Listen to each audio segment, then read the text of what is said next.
que nós estaremos meditando nessa noite. Coloquei um título aí, um título nosso, Quero Te Ver, Senhor. Cantamos já hoje também, né? Quero Te Ver, Senhor. E nós vamos ver por quê. Né? Por quê? O tema dessa mensagem é a universalidade da graça. Jesus é a esperança das nações. Nesse dia, alguns gregos desejavam ver Jesus, conforme anota aí os editores da Bíblia, Almeida, Revista e Atualizada. João 12, 20 a 26, diz a palavra do Senhor. Ora, entre os que subiram para adorar, durante a festa, havia alguns gregos. Estes, pois, se dirigiram a Filipe, que era de Betsaída, da Galileia, e lhe rogaram: Senhor, queremos ver Jesus. Filipe foi dizê-lo a André, e André e Filipe o comunicaram a Jesus. Respondeu-lhes Jesus: É chegada a hora de ser glorificado o Filho do Homem. Em verdade vos digo, se o grão de trigo caindo na terra não morrer, fica ele só. Mas se morrer, produz muito fruto. Quem ama a sua vida, perde-a. Mas aquele que odeia a sua vida neste mundo, preservá-la-á para a vida eterna. Se alguém me serve, siga-me, e onde eu estou, ali estará também o meu servo. E se alguém me servir, o Pai o honrará. Amém. Louvado seja Deus pela sua palavra. Que ela continue falando ao seu coração, meditando nessa noite. Oremos. Senhor Deus e Pai, Deus Todo-Poderoso, obrigado, Senhor Deus, por estas palavras registradas, Senhor Deus, para nós. Nós queremos entender, Senhor, por que o Senhor registrou a visita desses gregos, procurando ver Jesus. E nós também, Senhor Deus, queremos um dia vê-lo face a face, como estes puderam ver Jesus, como os discípulos puderam ver Jesus. Nós queremos também vê-lo, Senhor. Ajuda-nos, ó Pai, nos ensinando a Tua palavra para andarmos neste caminho que termina na presença do nosso Senhor Jesus. Outros estão seguindo por outro caminho que não dá em nada. E pode terminar muito mal.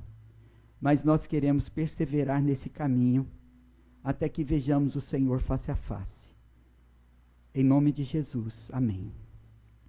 Então, há algumas coisas acontecendo na mente de algumas pessoas, mais do que nós estamos cientes. O caso dos gregos diante de nós é uma prova notável disso. Quem teria pensado que quando Cristo estava na terra, alguns estrangeiros de uma terra distante teriam vindo a Jerusalém e desejavam ver Jesus? E se dirigiram a Filipe. Então, em João 12, 21, disseram: Senhor, queremos ver Jesus. Então, muitos demonstraram mais interesse por Jesus do que os religiosos do tempo de Jesus. Estes mostraram mais interesse do que Caifás e do que muitos membros do Conselho dos Judeus. Às vezes nós encontramos pessoas interessadas por Jesus entre os de fora, e nem tanto interesse por Jesus entre os crentes. Quem eram esses gregos e quais eram suas motivações? Por que eles desejavam ver Jesus? Teriam sido atraídos por uma curiosidade e vindo conhecer o Messias, Rei dos Judeus? Quem poderá nos levar a Cristo, a quem todo mundo está esperando? Nós podemos responder a essas perguntas. Pode ser que não encontremos respostas a todas elas agora, mas os gregos extraíram dos lábios de Jesus as respostas que foram escritas aqui e já distribuídas em 2.454 línguas, por todos os 6 continentes. o afirmamos que os salvos, a partir do conhecimento revelado nessa passagem bíblica, os salvos desprezam a própria vida no presente, a fim de colher os frutos da morte de Cristo no futuro. Eu dei aqui a proposição. Devolva. Isso. Os salvos desprezam a própria vida no presente, a fim de colher os frutos da morte de Cristo no futuro. Então, com as palavras do Senhor nesta passagem, nós aprendemos 3 lições. Essas lições já são amplas e abrangentes, e nós conhecemos então essas verdades poderosas. Primeiro, Jesus é a esperança de todos os povos e nações. Segundo, a morte de Cristo é a fonte da vida espiritual. Terceiro, Jesus Cristo é o caminho para a glória eterna. Então, com as palavras do Senhor, nessa passagem, nós aprendemos primeiramente que Jesus é a esperança de todos os povos e nações. Então, você que está com a sua Bíblia aberta, pode retornar à leitura de João 12, 20. Ora, entre os que subiram para adorar durante a festa, havia alguns gregos. Então, nós sabemos que no meio dessa multidão havia alguns gregos, como vimos no texto da Sagrada Escritura. O tempo passou e alguns detalhes da vida de algumas personagens ficam nebulosos. Poderiam ser gregos dispersos ou judeus dispersos de tradição, cultura, helenistas. Poderiam ser judeus dispersos por toda a Ásia e Grécia, porque estavam em Jerusalém por ocasião da festa. E os judeus peregrinavam do mundo inteiro para estar no templo e ali adorar. Porque quando alguém abandonava sua crença nativa, abraçava a religião judaica, as autoridades os puniam severamente. Pode ser que estes aqui, chamados de alguns gregos, fossem mesmo estrangeiros que evitaram procurar Jesus no meio de grande multidão, mas procuraram através dos apóstolos ver Jesus de perto, sem ser percebido pelas autoridades. Nós não sabemos, isso são conjecturas, mas importante percebermos isso, porque quando alguém abandonava sua crença e abraçando a religião judaica, poderia ser perseguido, mas mesmo assim, os judeus viajavam, atravessavam o oceano e vinham a Jerusalém para adorar.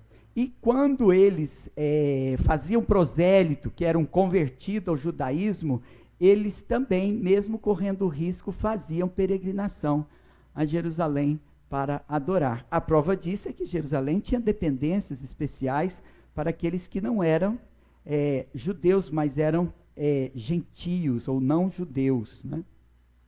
Então, no versículo 21, diz assim: estes, pois, se dirigiram a Filipe, que era de Betsaída, da Galileia, e lhe rogaram: Senhor, queremos ver Jesus.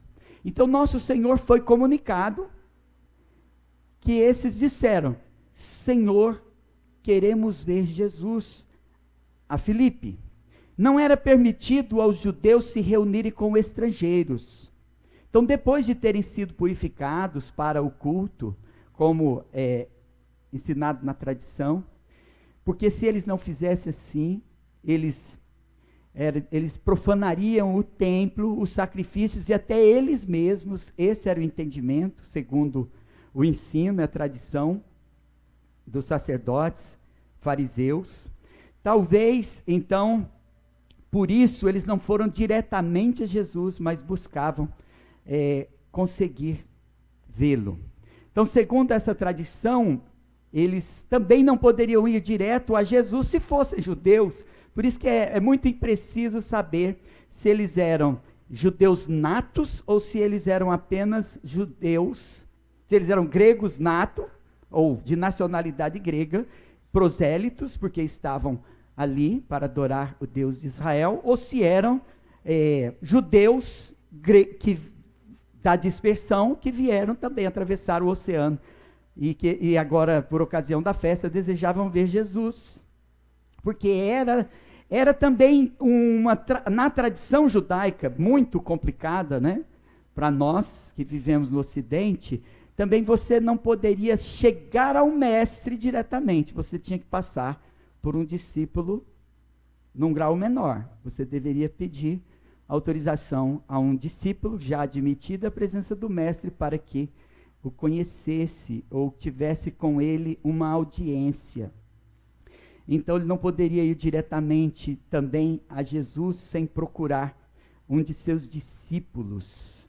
Então, alguns têm deduzido dessas palavras que nós devemos buscar a mediação dos santos, mas não faz nenhum sentido para nós cristãos termos esses intermediários que eles tinham. Jesus Cristo mesmo não se importava com isso. Ele se permitia tocar por mulheres, por leprosos, por publicanos, por estrangeiros, né? Então ele mesmo não se importava muito com essas regras, certo? Então, quando eles dizem que nós precisamos de um mediador, eles vão muito além da palavra de Deus. Chega a ser ridículo. Então, qual é o significado de ter João registrado que esses gregos vieram a Cristo? No versículo 21, Filipe foi dizê-lo a André, e André e Filipe o comunicaram a Jesus. O seu significado é o acolhimento do estrangeiro na comunidade cristã. Eles estavam sendo recebidos pelos discípulos e Cristo foi reconhecido aqui não só pelos habitantes da Judéia e seus arredores, mas certamente que sua fama se espalhava pelo mundo.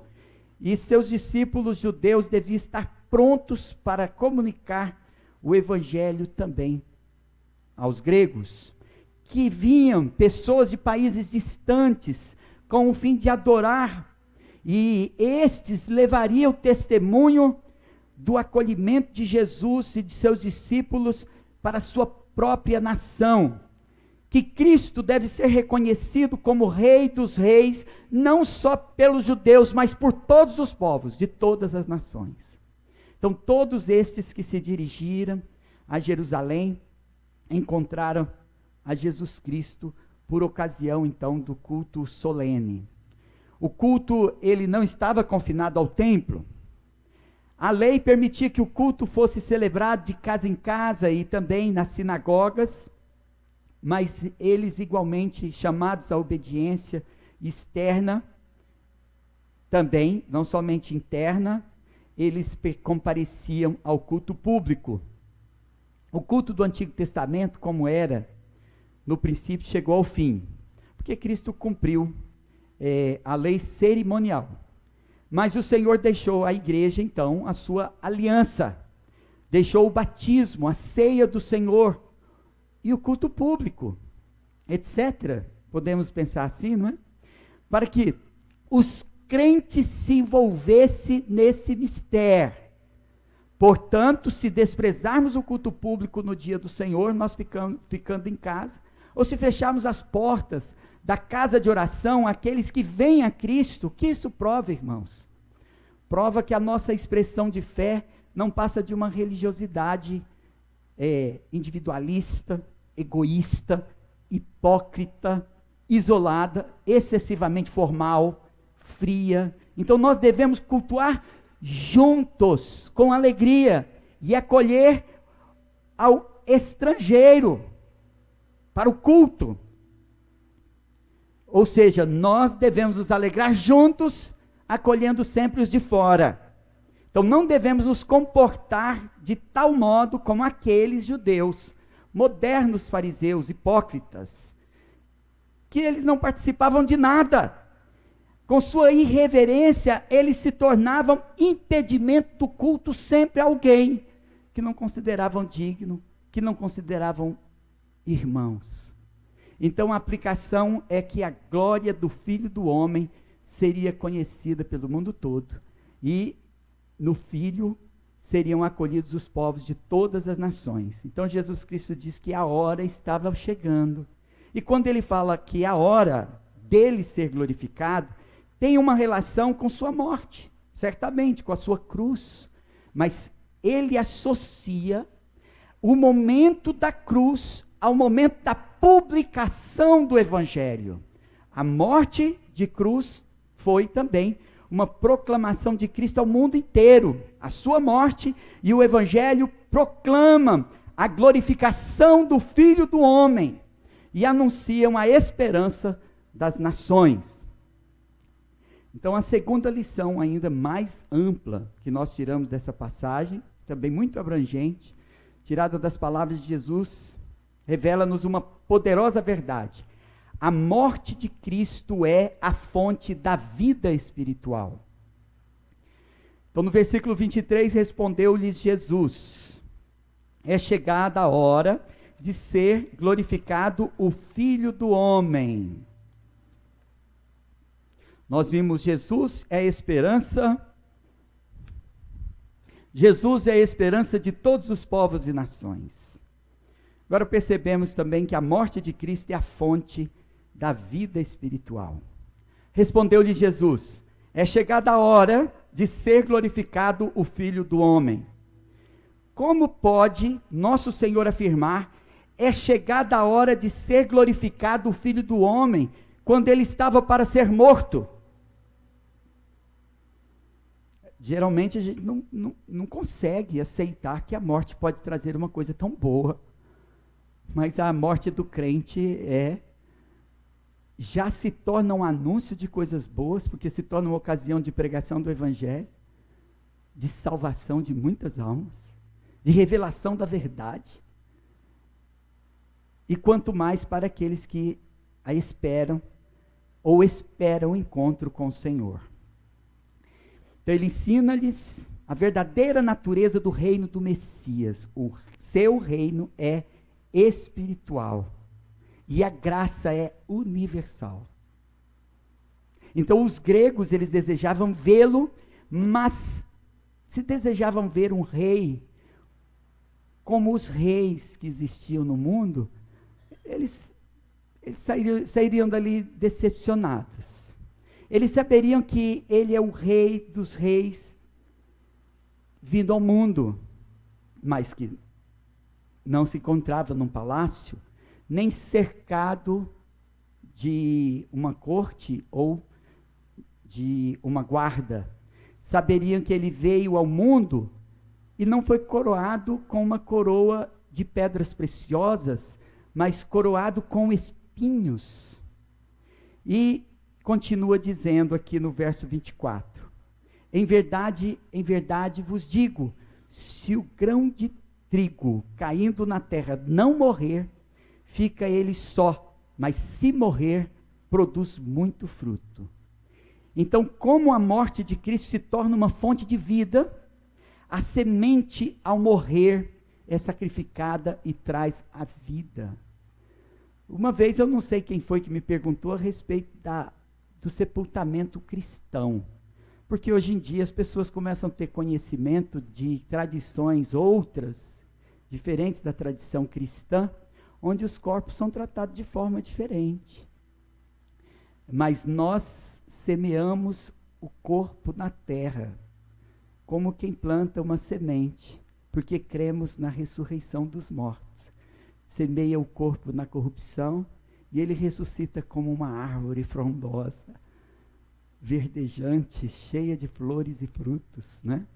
Ou seja, a semente, se ela morrer, quer dizer que ela é sacrificada e no seu sacrifício traz a vida. A própria morte de Jesus Cristo, ela é um exemplo para nós e é chamada no Evangelho de primícias. Então, a semente precisa ser semeada para que não permaneça sozinha. E nós imaginamos a morte como a sepultura, um lugar de frieza, um lugar de silêncio. Mas para nós não é assim. Eu não entendo de trigo, irmãos, mas eu sei alguma coisa sobre milho. Então, o milho, ele é semeado 1 grão, mas a possibilidade que ele abre na sua semeadura é muito grande. Um pé de milho, que pode nascer de 1 grão de milho, pode dar até 4 espigas. Mas agora eu não sei, talvez os irmãos saibam quantos grãos de milho tem cada espiga.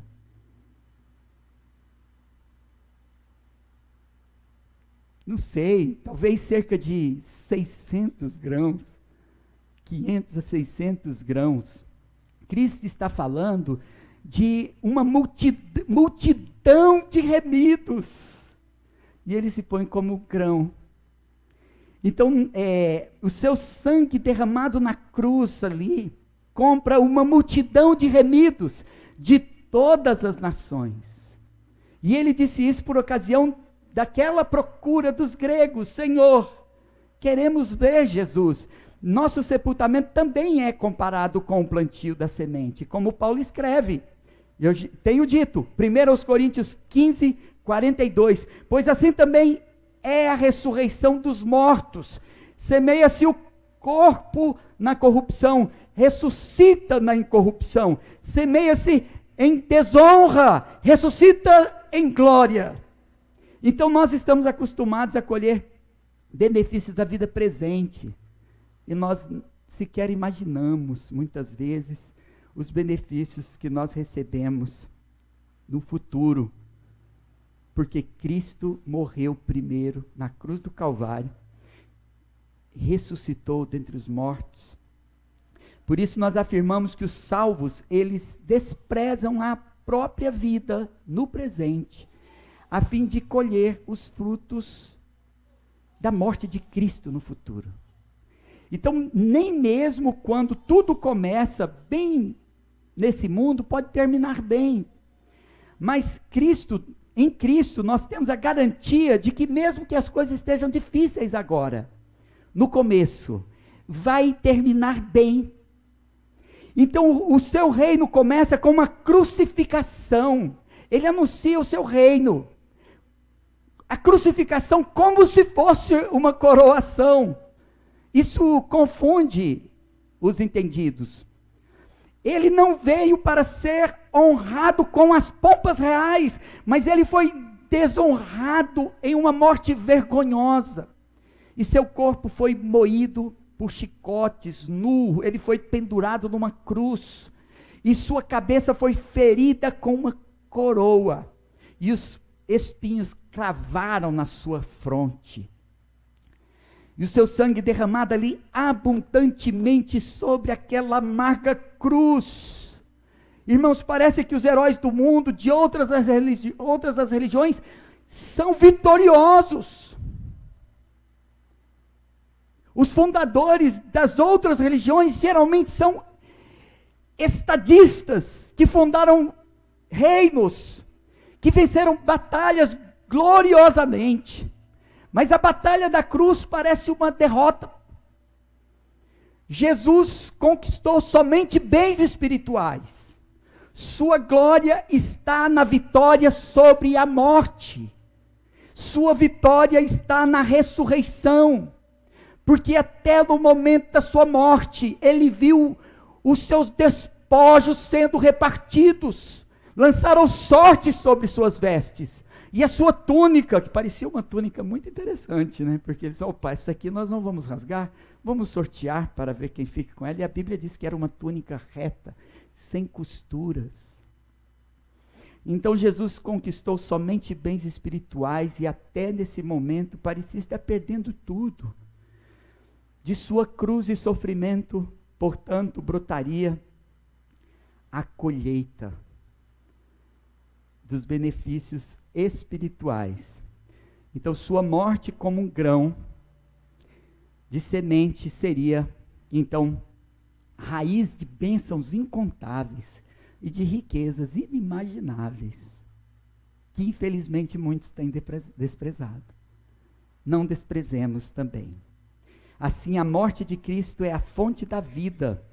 Em suma, O grande princípio do Evangelho foi mais uma vez exibido aqui, na morte vicária de Cristo. Vicária quer dizer substituto. Por isso nós achamos uma grande heresia também chamar qualquer ministro de vigário de Cristo. Então, na sua vida, milagres, ensinamentos, na sua morte, não está nisso. Mas o que veio produzir fruto foi a sua morte na cruz. E ele veio prover redenção para o mundo perdido. Não foi após a ressurreição de Lázaro, não foi após ele dar vista ao cego, não foi após ele ter feito cura de coxos e paralíticos, mas no momento da sua morte que ele disse, está consumado. E ele é a verdadeira fonte da vida. É a glória e o domínio pelos séculos dos séculos. Então, a terceira lição tirada das palavras de Jesus aqui revela-nos outra poderosa verdade. Jesus Cristo é o caminho para a glória eterna. Então, vamos lá. No versículo 25, diz a palavra de Deus: quem ama a sua vida, perde-a. Mas aquele que odeia a sua vida neste mundo, preservá-la-á para a vida eterna. Então Jesus fala das características dessas almas imortais, com quem ele repartirá os seus tesouros espirituais. Essas almas, elas desprezarão as riquezas nesse mundo e ganharão os tesouros conquistados na ressurreição, na sua morte e ressurreição.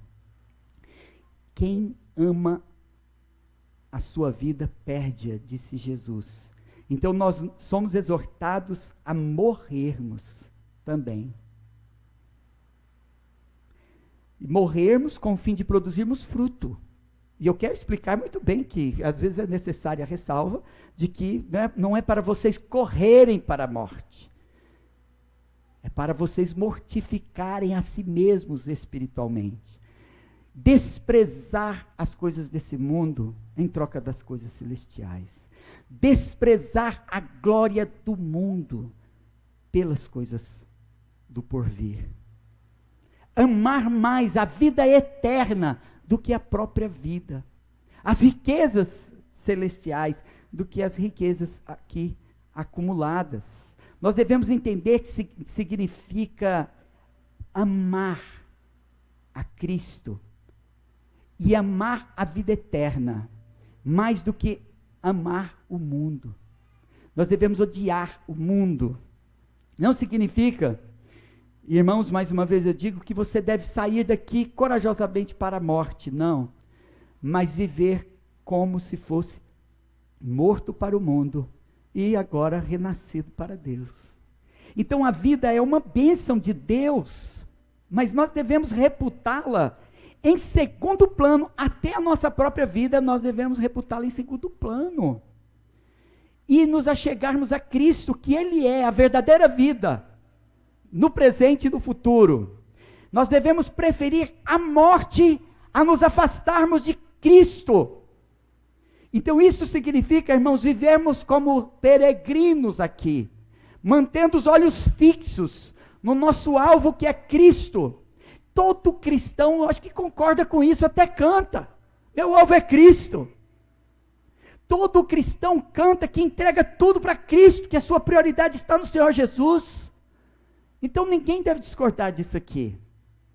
O problema não é o que nós concordamos com os nossos lábios, é como vivemos.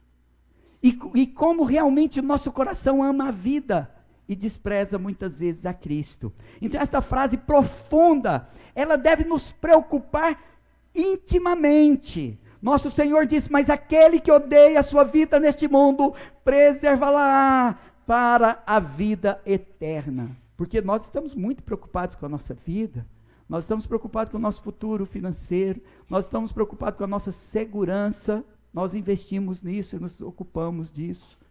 Nós estamos preocupados com a nossa saúde física do nosso corpo, mas ele diz que o salvo, ele deve estar pronto para odiar sua própria vida, a fim de obter a salvação. Então o salvo deve enterrar seu amor pelo mundo, ele deve enterrar o seu amor pelas riquezas, ele deve enterrar o seu amor pelas diversões mundanas, pelas honrarias, pelas compensações dos prazeres da carne.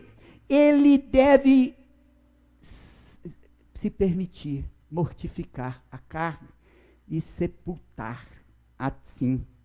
O salvo, ele abre mão da colheita no presente por uma colheita muito melhor no futuro. Isso é coerente com o evangelho de Jesus Cristo. Ele diz que assim é com aqueles que são seus verdadeiros discípulos. Ele diz: se alguém me serve, siga-me. E onde estou, ali estará também meu servo.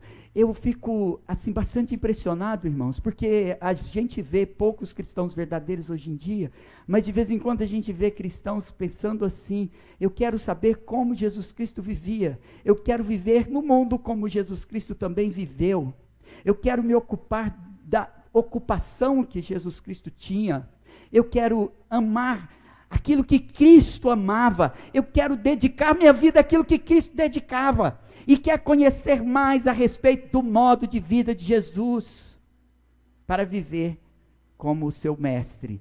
Então agora Cristo diz que aqueles que o seguem, e oferecem-lhe suas vidas, andarão com ele, aprenderão dele, e assim, oferecendo sua vida como sacrifício, se tornam então simplesmente servos de Deus. É o que nós somos.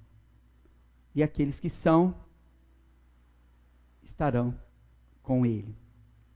Quem leva sua vida para além desse limite, ele diz que destrói a sua vida. Perde a sua vida. E certamente que muitos têm perdido muito qualidade de vida por causa de muitas preocupações mundanas. A ansiedade aumenta por causa da ansiedade que vem das incertezas com relação ao futuro. A depressão também aumenta à medida que nós não nos sentimos realizados. O tempo passou e nós não fomos reconhecidos. Trabalhamos aparentemente em vão. Então todos esses são cuidados do mundo que tem destruído muito a vida. Quando nós aprendemos a abrir mão de tudo isso, a gente vive melhor. E muito mais ainda vivemos com esperança. Nem a morte mais será amarga, desagradável, se nós nos submetermos de bom grado à vontade de Deus. Alguns provarão a morte em alguma medida agradável, irmãos. E olha, eu vou falar uma coisa: o que mais me impactou no ministério pastoral, talvez fosse esse o propósito, de eu ter começado o meu ministério aqui, pastoreando pessoas com câncer terminal, e vendo essas pessoas fazendo despedida. E era muito interessante o quanto que essas pessoas, muitas cristãs, se aproximavam tanto de Deus, a ponto de eu entrar num quarto totalmente iluminado. Olha, parecia mesmo que ali estava aberta a porta do céu, para receber aquele servo do Senhor. E a gente via que esse sentimento, e este modo de vida, que devia ser imitado por nós todos os dias. Quem sabe todos nós estivéssemos assim preparados, aí nenhum de nós passaríamos pela morte. Porque o propósito da vida é nos preparar para a eternidade. Essa pessoa nesse quarto estava preparada. O céu estava aberto ali para recebê-la. Se todos nós estivéssemos assim, nenhum de nós passaríamos pela amargura da morte. Porque nós veríamos os céus abertos e o Senhor descer com seus anjos com poder e muita glória. Nem a morte nos será amarga ou desagradável, se de bom grado nós nos submetermos à vontade de Deus. Então, às vezes, nós nos esquivamos de levar a nossa própria cruz.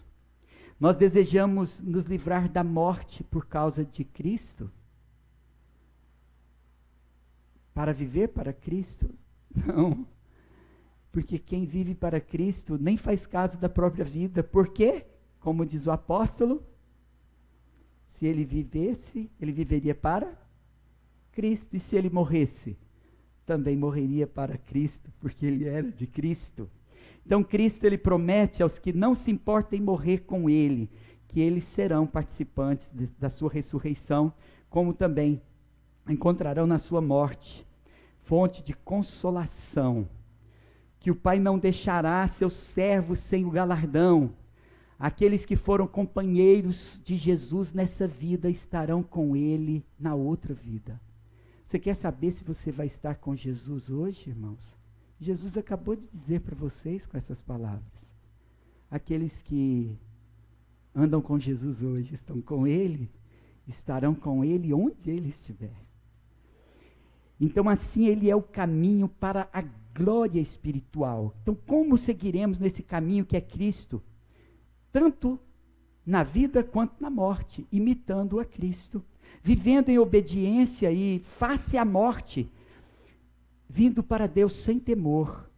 Lucas, no capítulo 9, versículo 23 a 24, dizia a todos: se alguém quer vir após mim, a si mesmo se negue dia a dia, tome a sua cruz e siga-me, pois quem quiser salvar a sua vida, perdê-la-á. Quem perder a vida por minha causa, esse a salvará. Então Jesus é o caminho que os gregos vieram conhecer. Ele não é o Deus dos árabes, ou o Deus dos judeus, ele não está contado entre os deuses dos povos. Ele é o único, o caminho, a verdade e a vida, e ninguém vai ao Pai senão por ele. Então todos devem se pôr de joelhos e clamar a ele: ó meu Senhor Jesus Cristo, tu és digno de toda glória eternamente. Então eu me ponho aos pés da sua cruz, e reconheço sua majestade. Eu clamo por sua graça e misericórdia, pois creio que o Senhor veio humildemente, padecer até a morte na cruz pelos meus pecados, mas voltará triunfante em glória, trazendo o reino futuro, um reino futuro de justiça e de paz. Quero te ver, Senhor. Então essa é a universalidade da graça. Não que todos serão salvos, mas o Senhor Deus salvará seu povo de todos os povos, línguas e nações. Os salvos desprezam a própria vida no presente, a fim de colher os frutos da morte de Cristo no futuro. Jesus é a esperança de todos os povos e nações. A morte de Cristo é a fonte da vida espiritual. Jesus Cristo é o caminho para a glória eterna. Eu quero te ver, Senhor. Como os gregos rogaram a Filipe, nós rogamos a Deus: Senhor, queremos ver Jesus. Nós sabemos que sua graça é universal, que todos os que o invocarem em nome do Senhor, de todas as tribos, povos e raças, línguas e nações, de todos os tempos, todos os que vierem, então, ao Senhor para o adorar, encontrarão aquele que é a esperança das nações. Estarão diante do trono da graça de nosso Senhor Jesus Cristo. Amém. Oremos. Senhor Deus e Pai, Deus Todo-Poderoso, nós também queremos ver a face do nosso Senhor. Nós sabemos, ó Deus, que muitos desejaram ver e se alegraram em vê-lo ainda bebê, como Simeão e Uda. Muitos andaram com ele, nem se aperceberam de quanto tempo perderam, porque estavam com ele, mas não o reconheceram. Mas reconheceram posteriormente, serviram a ele, deram suas vidas, porque não temeram a própria morte, porque desejavam entrar na vida. Que o Senhor Deus também nos conceda esse mesmo desejo de ver a face do nosso Salvador. Que o Senhor nos conceda não vê-lo como o juiz do juízo final, mas vê-lo para receber o abraço, receber o acolhimento com todos os povos, com todo o povo de Deus que se arrependeu de seus pecados e vieram a Cristo e receberam perdão e reconciliação com Deus, pelo poder do Espírito Santo. Concede, Senhor, a todos que nos ouvem hoje também que creiam nessa palavra, que também se arrependam de seus pecados e venham a Cristo para ver a face do Senhor Deus Todo-Poderoso, do Rei dos Reis, do juízo final. Quando Ele vier no seu reino, nós estaremos com Ele, Senhor, e nos reuniremos para louvor da sua glória pelos séculos dos séculos. Amém.